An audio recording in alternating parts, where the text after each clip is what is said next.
बिस्मिल्लाहिर्रहमानिर्रहीम। अस्सलामुअलैकुम। आप देख रहे हैं औकात टीवी। मैं हूं आपका मेज़बान अब्दुल जब्बार अंसारी। ख़वातीन व हज़रात, मैं इस वक्त नेशनल प्रेस क्लब इस्लामाबाद के सामने वाले लॉन में मौजूद हूं और शहर धुल्लेवाला ज़िला बखर से आए एक शहरी यहाँ मौजूद हैं जिनके बच्चे 3 बच्चे माजूर हैं, 2 बच्चे ठीक हैं। तो आइए उनसे गुफ्तगू करें। अस्सलाम वालेकुम। वालेकुम सलाम। जी, आपका नाम? मेरा नाम जी रज़ा मोहम्मद है। मैं धुल्लेवाला ज़िला बखर का रहायशी हूँ। मेरे 5 बच्चे हैं जी जी और 3 बच्चे मेरे माजूर हैं। हाँ। सबसे पहले जी। ये मेरी बच्ची, ये मेरा बेटा बड़ा, अच्छा जी। ये जनाब जब ये चलने शुरू हुआ, इसका नाम बताएं। इसका नाम जी उमर फारूक है। अच्छा। ये जब ये चलने शुरू हुआ तो 7 महीने तक ये चलता रहा। हम्म। उसके बाद इसको ऐसी बीमारी ने हमला कर दिया जो जिससे ये लड़खड़ाने लगा और उसके बाद ये पाँव के साथ चलता रहा। फिर आखिरी स्टेप इस मूजी बीमारी में ये मुलसलक हो गया।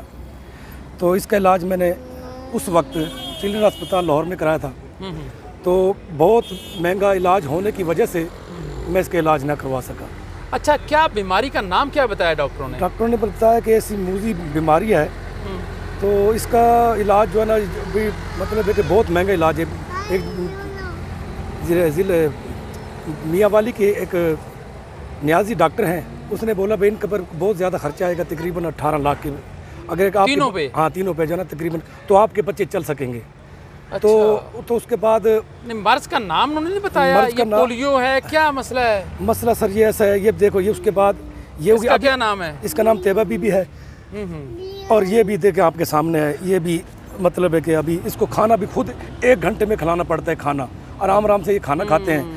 अभी ये बच्ची मेरी चल रही है 3रे नंबर वाली। एक ही मर्ज है तीनों का? हाँ, अब ये मेरी बच्ची चलती है। अच्छा, इसका नाम बताएं। इसका नाम जी हबीबा है। ये बच्ची मेरी चलती है लेकिन लड़खड़ाने लगी है।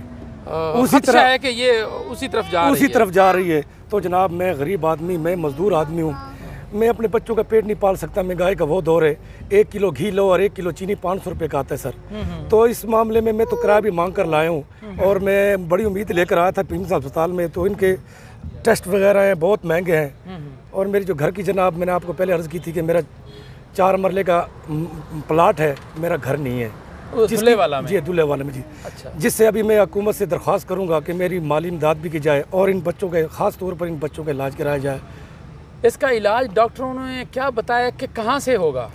इसके इलाज जनाब मियाँ वाली के मैंने पहले अर्ज़ की थी, उसने बोला कि हाँ इनका 1 साल तकरीबन लगेगा। नहीं, वही डॉक्टर इलाज कर लेगा? हाँ, वही कर लेगा जनाब। अच्छा। उसने हमें उम्मीद दुआई है कि इसने बोला कि जनाब ये इसका तकरीबन इतना खर्चा आता है। अच्छा। तकरीबन 18 लाख के बराबर ना। अच्छा। तो मैं तो जनाब अभी इधर मेरे गांव का इधर था, डॉक्टर था पिम्स अस्पताल में, तो उसकी वजह से मैं इधर आया था। अच्छा। उसने बोला कि हम भी आपके बच्चों को चेक करेंगे।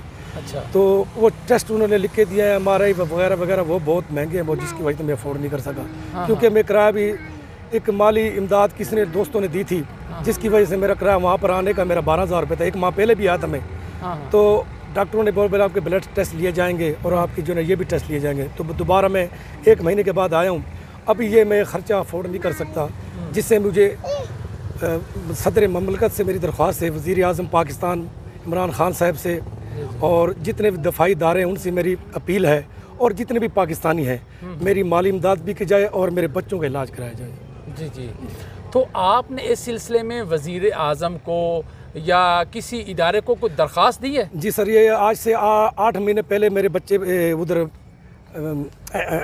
बखर से ना जो एक टीम आई थी, तो इनके टेस्ट इस बच्ची के ले गई थी, क्योंकि बच्ची के टेस्ट के पेशाब के टेस्ट ले गई थी वो। तो एक वो कहते हैं जी बहुत महंगे टेस्ट इनके होते हैं, 15,000 रुपये खर्च आएगा। तो ये बड़े आराम से जो आएगा। अभी 8 महीने गुजर गए, अभी तक उन्होंने कोई जवाब नहीं दिया, कोई भी इनके टेस्ट नहीं आए। तो किस इदारे को दिया था? ये HQ जो बखर का जो है ना हॉस्पिटल है जी, वहाँ से जरा जी। अच्छा, तो नहीं वज़ीर आज़म को आपने दरख्वास्त दी है? वज़ीर आज़म को पहली दफ़ा में यानी कि पहली दफ़ा मेरे दोस्त आया हुआ था। तो उसने जब मैं दावत पर आया तो उसने बहुत यानी कि खाना भी नहीं खाया और बहुत अफसोस किया कि यार मैंने तो सुना था कि आपके 1 बेटा मजदूर है, अभी तो आपके 3 बेटे मजदूर हैं यार, इनका इलाज कराओ। तो उसी ने मुझे मेरी एक फेसबुक बनाई और उसने जो है ना मतलब है कि किस नाम से फेसबुक है? नाम का तो मुझे पता नहीं। आपका नाम क्या है? मेरा नाम जी रज़ा मोहम्मद है। रज़ा मोहम्मद के नाम से फेसबुक होगी ना आपकी? जी जी। अच्छा। तो उसी का मोबाइल था, अब्दुल सत्तार नाम था, वो जिला मतलब सादकाबाद का था ना। तो उसने मुझे फेसबुक पे डाल कर ना, तो इसी तरह इंटरव्यू दिया गया, मैंने वहाँ पर भी दिया था इंटरव्यू। तो भाई कोई फीडबैक आया उसका? तो फिर एक कराची का था मलिक औरंगजेब, उसने मुझे 15,000 रुपये दिए थे। अच्छा। तो उसने बोला कि मैं आपके बच्चों का इलाज कराऊंगा। तो फिर उसने बोला था आपको कितने पैसे चाहिए? मैंने कहा सर पैसे तो इस तरह के पैसे वाली तो बात यह है कि मैं डॉक्टर ने 18 लाख बताया है। हाँ जी बताया, अभी मैं वहाँ जाऊँगा, टेस्ट होंगे, फिर उसके बाद ये जनाब, फिर उसके बाद उसने मतलब है कि मेरी मतलब वापसी में कोई, मैं उसको कहता रहा बेस अभी ये टेस्ट करवाने, फिर उसने कोई जवाब नहीं दिया। वो आपके पास उसका फ़ोन नंबर तो होगा? हाँ फ़ोन नंबर भी मेरे पास। फ़ोन नंबर पे रब्ता हुआ है उनसे? 2 बार अब 3 बार भी कहा, अभी वो कॉल नहीं उठा रहे सर। अब आप यहाँ क्या प्रेस क्लब के सामने क्या सोच कर मैं आए? यही सोच कर आया हूँ कि मेरी जो है ना जनाब माली इमदाद की जाए, ताकि और मेरे बच्चों का इलाज कराया जाए, इसीलिए इसी उम्मीद से मैं यहाँ पर आया हूँ। जी जनाब। जी ख़वातीन हज़रात, आपने रज़ा मोहम्मद की गुफ्तगू सुनी, इनके बच्चों को आपने देखा, इनकी माजूरी देखी, इनकी मजबूरी देखी। तो मेरी भी मुखय्यर हज़रात से और जो आला हुकाम हैं, ख़ुसूसन वज़ीर आज़म पाकिस्तान जनाब इमरान ख़ान नियाज़ी, वो इनकी दाद रसी करें, इनके बच्चों का हुकूमत लेवल पे इलाज करवाएं। इसके साथ ही अब्दुल जब्बार अंसारी को नेशनल प्रेस क्लब इस्लामाबाद से इजाज़त दीजिए। अल्लाह हाफ़िज़।